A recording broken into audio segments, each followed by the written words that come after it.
Around this time of year is the observance or celebration of Hanukkah, which means quite a bit more than a large candelabra or even exchanging gifts for those who observe this time of year in devotion to faith.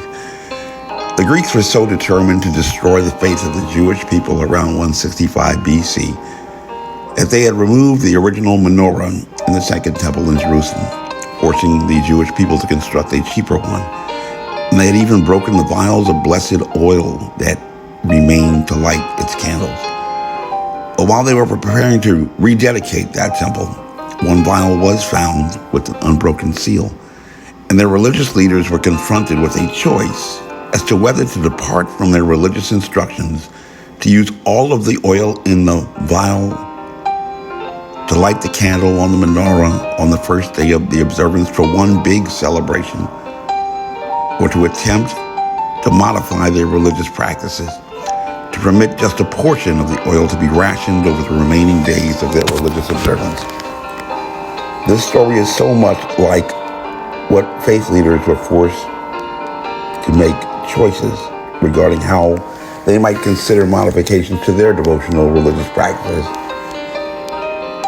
upon the arrival of a novel coronavirus, abandoning their devotion to their professions of faith and to become more practically minded, as a common sense, a culture, and science had instructed them to reasonably do.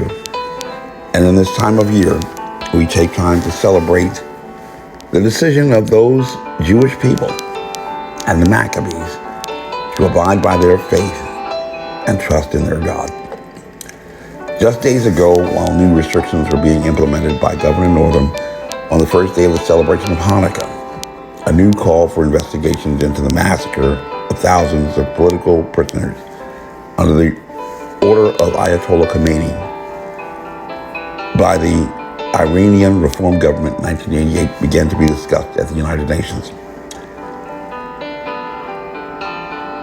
To date, the Iranian government has not admitted that these deaths ever occurred and take no responsibility for these deaths of people who have been removed from their homes, taken away and out of view where no one could witness the horrors the totalitarian government wrought upon its people.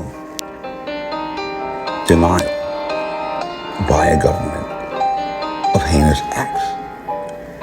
During the Holocaust, over 6 million Jewish people in Europe were removed from their homes, relocated to ghettos, and transported to death camps, out of view where nobody could even hear them scream. And today there are only 6 million Jewish people remaining in the world who have vowed never to forget. The celebration of Hanukkah is particularly significant during this pandemic holiday season and often not understood outside the Jewish community and those who follow the rabbinic codes, who only see a time of sharing gifts akin to a Jewish Christmas. The actual story is about the oppression of the Jewish people under the rule of Antiochus, who enacted laws to compel them to abandon their faith and to assimilate into the Grecian culture. The government permitted them to read their Torah, but refused to let them worship their God. The government erected a sports stadium next to their temple where they could play Grecian games, and the government tried to compel their leaders to perform profane acts inside the temple to defile it. They forbade them to circumcise their boys and forced their new brides to spend their first night of marriage with the governor.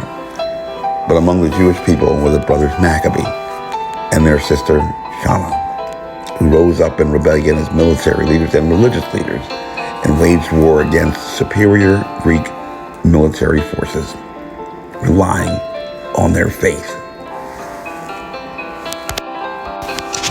Today, for every person in Virginia, approximately 2 Americans have been infected with COVID-19.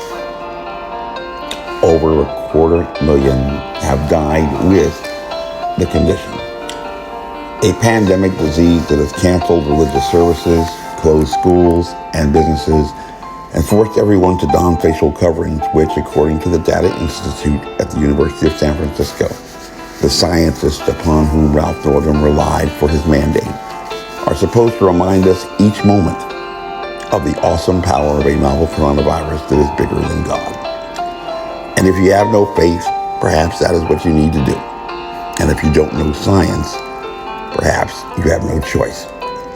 The facts about a novel coronavirus that you see in this presentation are so powerful that the governor, Ralph Northam, has willfully chosen to refuse to share them with the residents of Virginia, while he has also chosen to evade both the sheriff and the United States Marshal to avoid presenting an argument to defend his policies in court.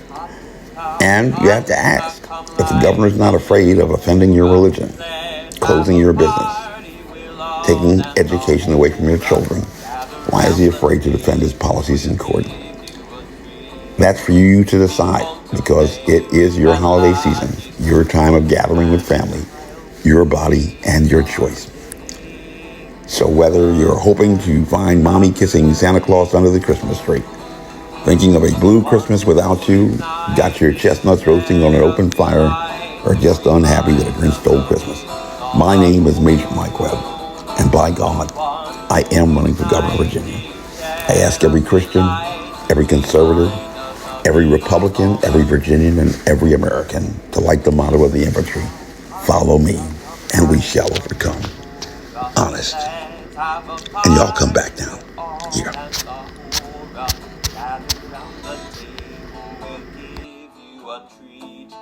If we want to play with and latkes to eat, and while we are playing, the candles are burning low. One for each night they shed a sweet light to remind us of days long ago. One for each night they shed a sweet light to remind us of days long ago. This advertisement was authorized by Mike Webb.